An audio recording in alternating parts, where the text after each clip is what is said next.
जो मुस्कुरा रहा है उसे दर्द ने पाला होगा। जो चल रहा है उसके पाँव में छाला होगा। बिना संघर्ष के इंसान चमक नहीं सकता। जो दिया जलेगा उसी दिए में उजाला होगा।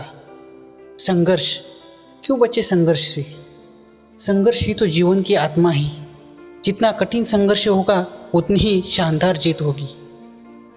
एक बार एक किसान भगवान से बहुत ही नाराज हो गया था। किसान बहुत मेहनती था। बहुत मेहनत से वह खेतों में अनाज उगाता, उसकी देखभाल करता, पर अक्सर उसकी फसल खराब हो जाती। कभी सूखा पड़ जाता तो कभी बाढ़ आ जाती, तो कभी धूप तो कभी आंधी। कोई ना कोई कारण से उसकी फसल खराब हो जाती। एक दिन वह किसान गुस्से में आसमान की ओर देखकर भगवान से कहने लगा, हे ईश्वर, आपको लोग सर्वदाता मानते हैं कि आप सब जानते हैं। कहते हैं कि आपकी इच्छा के बिना पत्ता भी नहीं हिलता, पर मुझे तो लगता है कि आप छोटी से छोटी बात भी नहीं जानती। आपको तो ये भी नहीं पता कि खेतीबाड़ी कैसे की जाती है। अगर आप जानते होते तो हर समय जो बाढ़, आंधी, तूफान आते हैं वो कभी नहीं आती। आप नहीं जानते कि हमें कितना नुकसान उठाना पड़ता है। यदि आप मेरे हाथ में ये शक्ति दे दे कि जैसा मैं चाहूँ वैसा मौसम कर पाऊँ, तो देखना, मैं अन्न के भंडार लगा दूंगा। भगवान इस किसान की तीखे वाक्य सुनकर मुस्कुरा रहे थे और वह किसान के सामने प्रकट होकर बोले, मैं आज से तुझे यह शक्ति देता हूँ। तुम अपनी खेतों पर तुम्हारी जैसी इच्छा हो वैसा मौसम कर पाओगे। मैं बिल्कुल भी दखल नहीं दूंगा। तुम्हारी इच्छा से सब कुछ होगा। यह बात सुनकर किसान बहुत खुश हुआ। किसान ने गेहूं की फसल अपनी खेतों में बोई। जब उसे लगा कि खेतों को धूप चाहिए तो वो धूप लाता। जब उसे लगा कि खेतों को पानी चाहिए तो वो बरसात कराता। अब आंधी तूफान उसके कंट्रोल में थी। किसान के खेत में इस वर्ष में ऐसी फसल हुई जैसी कभी नहीं हुई थी। हरी भरी फसल देखकर वो मन ही मन खुश होने लगा और सोचने लगा कि अब भगवान को तो मैं सबूत के साथ दिखाऊंगा कि इसे कहते हैं शक्ति का सही उपयोग। मेरी सफलता देखकर उन्हें अपने नियम जरूर बदलने पड़ेंगे। कुछ दिन गुजरे, फसल कटने को तैयार हो गए। किसान बहुत उत्सुकता के साथ फसल को काटने लगा, पर जैसे ही उसकी नज़र गेहूं की बालियों पर गया तो उसने अपना सिर पीट लिया और वह रोने चिल्लाने लगा।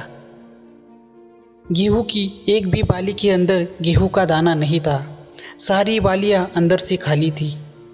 किसान उसे देख बहुत दुखी हो गया और उसने भगवान को रोते हुए फिर पुकारा, हे प्रभु, तुमने ये मेरे साथ क्या कर दिया? तुमने मुझे कोई सज़ा दी? भगवान बोले, पुत्र, ये तो होना ही था। तुमने इन पौधों को संघर्ष करने का मौका ही नहीं दिया। ना तो तुमने उन्हें आंधियों से जूझने दिया और ना ही बारिश को सहने दिया और ना ही धूप में तपने दिया। एक भी चुनौती का सामना तुमने उन्हें नहीं करने दिया। इसलिए सारे पौधे अंदर से खोखले रह गए। जब आंधी, तूफान, तेज बारिश और धूप पड़ती है तभी ये पौधा अपने अस्तित्व को बचाने के लिए संघर्ष करते हैं। और इसी संघर्ष में एक बल पैदा होता है जिसमें शक्ति होती है, ऊर्जा होती है। और उसी शक्ति और ऊर्जा की वजह से बालियों में दाने आने शुरू होते हैं।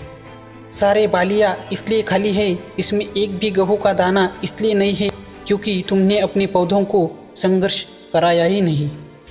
याद रखिए, स्वर्ण में स्वर्णीय अभाव तभी आते हैं जब वह आग में तपते हैं, गलने और हथौड़े से पीटते हैं, जैसे संघर्षों से गुजरते हैं।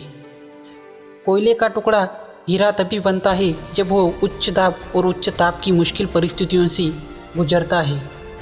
इसी तरह यदि हमारी ज़िंदगी में कोई संघर्ष ही ना हो, कोई चुनौती ना हो, तो हम भी इस गेहूं की बालियों की तरह खोखले रह जाएंगे और हमारा कोई अस्तित्व नहीं होगा। विपरीत परिस्थितियाँ, चुनौतियाँ, समस्याएं हमें और अधिक निखारती है। यदि जीवन में कठिन परिस्थितियाँ और चुनौतियाँ आए तो घबराना मत, बल्कि सामना करना और विश्वास करना कि आप और अधिक निखर जाओगी और अधिक मजबूत बन जाओगी। किसी ने कितना सही कहा है, जिंदगी जीना आसान नहीं होता, बिना संघर्ष कोई महान नहीं होता। जब तक ना पड़े हथौड़े की चोट तब तक पत्थर भी भगवान नहीं होता।